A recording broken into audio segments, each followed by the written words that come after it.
लीजिए सुनिए देवकीनंदन खत्री के लिखे उपन्यास चंद्रकांता संतति के 15वें भाग के 9वें बयान को मेरी यानी समीर गोस्वामी की आवाज में। लक्ष्मी देवी, कमलनी, लाडली और नकली बलभद्र सिंह को लिए हुए इंद्रदेव अपने गुप्त स्थान में पहुंच गए। दोपहर का समय है। एक सजे हुए कमरे के अंदर ऊंची गद्दी के ऊपर इंद्रदेव बैठे हुए हैं। पास ही में एक दूसरी गद्दी बिछी हुई है जिस पर लक्ष्मी देवी, कमलनी और लाडली बैठी हुई हैं।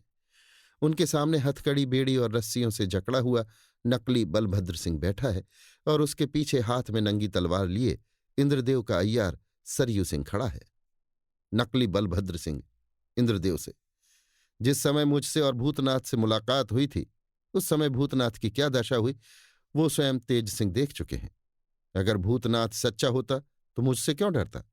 मगर बड़े अफसोस की बात है कि राजा बीरेंद्र सिंह ने कृष्ण जिन्न के कहने से भूतनाथ को छोड़ दिया और जिस संदूकची को मैंने पेश किया था उसे न खोला। वो खुलती तो भूतनाथ का बाकी भेद छिपा न रहता। इंद्रदेव, जो भी हो, मैं राजा साहब की बातों में दखल नहीं दे सकता, मगर इतना कह सकता हूं कि भूतनाथ ने चाहे तुम्हारे साथ हद से ज्यादा बुराई की हो, मगर लक्ष्मी देवी के साथ कोई बुराई नहीं की थी। इसके अतिरिक्त छोड़ दिए जाने पर भी भूतनाथ भागने का उद्योग नहीं करता और समय पड़ने पर हम लोगों का साथ देता है। नकली बलभद्र सिंह, अगर भूतनाथ आप लोगों का काम न करे तो आप लोग उस पर दया न करेंगे, यही समझकर वो। इंद्रदेव चिढ़कर, ये सब वाहियात बातें हैं। मैं तुमसे बकवास करना पसंद नहीं करता। तुम ये बताओ कि जयपाल हो या नहीं? नकली बलभद्र सिंह, मैं वास्तव में बलभद्र सिंह हूं। इंद्रदेव क्रोध के साथ, अब भी तू झूठ बोलने से बाज नहीं आता? मालूम होता है कि तेरी मौत आ चुकी है। अच्छा देख मैं तुझे किस दुर्दशा के साथ मारता हूं। सरयू सिंह से, तुम पहले इसकी दाहिनी आंख उंगली डालकर निकाल लो। नकली बलभद्र सिंह लक्ष्मी देवी से, देखो तुम्हारे बाप की क्या दुर्दशा हो रही है। लक्ष्मी देवी, मुझे अब अच्छी तरह से निश्चय हो गया कि तू हमारा बाप नहीं है। आज जब मैं पुरानी बातों को याद करती हूं तो तेरी और दारोगा की बेईमानी साफ मालूम हो जाती है। सबसे पहले जिस दिन तू कैद खाने में मुझसे मिला था उसी दिन मुझे तुझ पर शक हुआ था, मगर तेरी इस बात पर कि जहरीली दवा के कारण मेरा बदन खराब हो गया है, मैं धोखे में आ गई थी। नकली बलभद्र सिंह, और ये मोड़े वाला निशान? लक्ष्मी देवी, ये भी बनावटी है। अच्छा अगर तू मेरा बाप है तो मेरी एक बात का जवाब दे। नकली बलभद्र सिंह, पूछो। लक्ष्मी देवी, जिन दिनों मेरी शादी होने वाली थी और जमानिया जाने के लिए मैं पालकी पर सवार होने वाली थी, तब मेरी क्या दुर्दशा हुई थी और मैं किस ढंग से पालकी पर बैठाई गई थी? नकली बलभद्र सिंह कुछ सोचकर, अब इतनी पुरानी बात तो मुझे याद नहीं है, मगर मैं सच कहता हूं कि मैं ही बलभद्र। इंद्रदेव क्रोध से सरयू सिंह से, बस अब विलंब करने की आवश्यकता नहीं। इतना सुनते ही सरयू सिंह ने धक्का देकर नकली बलभद्र सिंह को गिरा दिया और औजार डालकर उसकी दाहिनी आंख निकाल ली। नकली बलभद्र सिंह, जिसे अब हम जयपाल के नाम से लिखेंगे, दर्द से तड़पने लगा और बोला, अफसोस मेरे हाथ पैर बंधे हुए हैं, अगर खुले होते तो बेदर्दी का मजा चखा देता। इंद्रदेव, अभी अफसोस क्या करता है? थोड़ी देर में तेरी दूसरी आंख भी निकाली जाएगी और उसके बाद तेरा एक एक अंग काट कर अलग किया जाएगा। सरयू सिंह से, हाँ सरयू सिंह, अब इसकी दूसरी आंख भी निकाल लो और इसके बाद दोनों पैर काट डालो। जयपाल सिंह चिल्लाकर, नहीं नहीं, जरा ठहरो, मैं तुम्हें बलभद्र सिंह का सच्चा हाल बताता हूं। इंद्रदेव, अच्छा बताओ। जयपाल सिंह, पहले मेरी आंख में कोई दवा लगाओ जिससे दर्द कम हो जाए, तब मैं तुमसे सब हाल कहूंगा।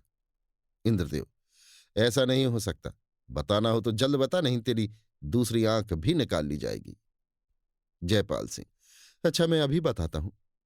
दारोगा ने उसे अपने बंगले में कैद कर रखा था, मगर अफसोस माया रानी ने उस बंगले को बारूद के जोर से उड़ा दिया। उम्मीद है उसी में उस बेचारी की हड्डी पसली भी उड़ गई होगी। इंद्रदेव सरयू सिंह से, सरयू सिंह, ये हरामजादा अपनी बदमाशी से बाज ना आवेगा। अब तुम एक काम करो, इसकी जो आंख तुमने निकाली है उसके गड्ढे में पिसी हुई लाल मिर्च भर दो। इतना सुनते ही जयपाल चिल्ला उठा और हाथ जोड़कर बोला, माफ करो, अब मैं झूठ ना बोलूंगा, मुझे जरा दम ले लेने दो, जो कुछ हाल है मैं सच सच कह दूंगा। इस तरह तड़प तड़प कर जान देना मुझे मंजूर नहीं। मुझे क्या पड़ी है जो दारोगा का पक्ष करके इस तरह अपनी जान दूं? कभी नहीं। अब मैं कदापि तुमसे झूठ न बोलूंगा। इंद्रदेव: अच्छा अच्छा, दम ले ले, कोई चिंता नहीं। जब तू बलभद्र सिंह का हाल बताने को तैयार ही है तो मैं तुझे क्यों सताने लगा। जयपाल सिंह: कुछ ठहर कर। इसमें कोई शक नहीं कि बलभद्र सिंह अभी तक जीता है, और इंदिरा तथा इंदिरा की मां के विषय में भी मैं आशा करता हूं कि दोनों जीती होंगी। इंद्रदेव: बलभद्र सिंह के जीते रहने का तो तुझे निश्चय है, मगर इंदिरा और उसकी मां के बारे में आशा है, से क्या मतलब है। जयपाल सिंह: इंदिरा और इंदिरा की मां को दारोगा ने तिलिस्म में बंद करना चाहा था। उस समय ना मालूम किस ढंग से इंदिरा तो छूट कर निकल गई, मगर उसकी मां जमानिया तिलिस्म के चौथे दर्जे में कैद कर दी गई। इसी से उसके बारे में निश्चय रूप से नहीं कह सकता, मगर बलभद्र सिंह अभी तक जमानिया में उस मकान के अंदर कैद है जिसमें दारोगा रहता था।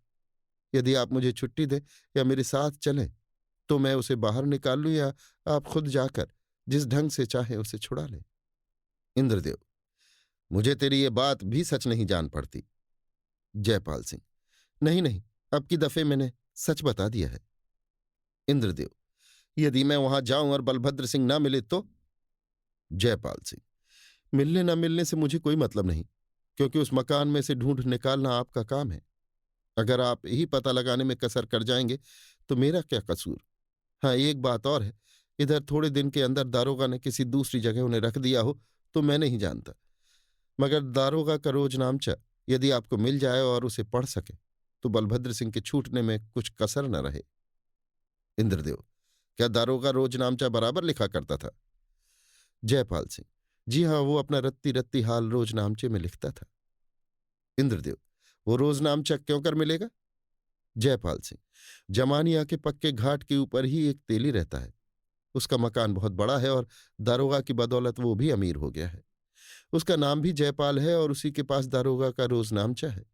यदि आप उससे ले सके तो अच्छी बात है, नहीं तो कहिए मैं उसके नाम की एक चिट्ठी लिख दूंगा। इंद्रदेव कुछ सोचकर: बेशक, तुझे उसके नाम की चिट्ठी लिख देनी होगी, मगर इतना याद रखना कि यदि बात झूठी निकली तो मैं बड़ी दुर्दशा के साथ तेरी जान लूंगा। जयपाल सिंह: और अगर सच निकली तो क्या मैं छोड़ दिया जाऊंगा? इंद्रदेव मुस्कुराकर: हाँ, अगर तेरी मदद से बलभद्र सिंह को हम पा जाएंगे तो तेरी जान छोड़ दी जाएगी, मगर तेरे दोनों पैर काट डाले जाएंगे या तेरी दूसरी आंख भी बेकाम कर दी जाएगी। जयपाल सिंह: सो क्यों? इंद्रदेव: इसलिए कि तू फिर किसी काम के लायक न रहे और न किसी के साथ बुराई कर सके। जयपाल सिंह: फिर मुझे खाने को कौन देगा? इंद्रदेव: मैं दूंगा। जयपाल: खैर, जैसी आपकी मर्जी, मुझे स्वीकार है, मगर इस समय तो मेरी आंख में कोई दवा डालिए, नहीं तो मैं मर जाऊंगा। इंद्रदेव: हाँ हाँ, तेरी आंख का इलाज भी किया जाएगा, मगर पहले तू उस तेली के नाम की चिट्ठी लिख दे। जयपाल: अच्छा, मैं लिख देता हूं। मेरे हाथ खोलकर कलम दवात कागज मेरे आगे रखो। यद्यपि आंख की तकलीफ बहुत ज्यादा थी, मगर जयपाल भी बड़े ही कड़े दिल का आदमी था। उसका एक हाथ खोल दिया गया, कलम दवात कागज उसके सामने रखा गया और उसने जयपाल तेली के नाम एक चिट्ठी लिखकर अपनी निशानी कर दी। चिट्ठी में ये लिखा हुआ था: मेरे प्यारे जयपाल चक्री, दारोगा बाबा वाला रोजनामचा इन्हें दे देना, नहीं तो मेरी और दारोगा की जान न बचेगी। हम दोनों आदमी इन्हीं के कब्जे में हैं।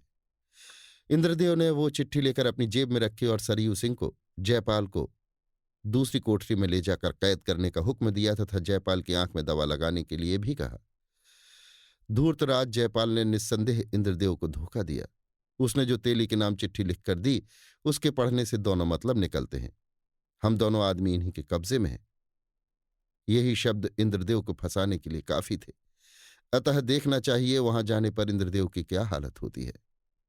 लक्ष्मी देवी, कमलिनी और लाडली को हर तरह से समझा बुझाकर दूसरे दिन प्रातःकाल इंद्रदेव जमानिया की तरफ रवाना हुए।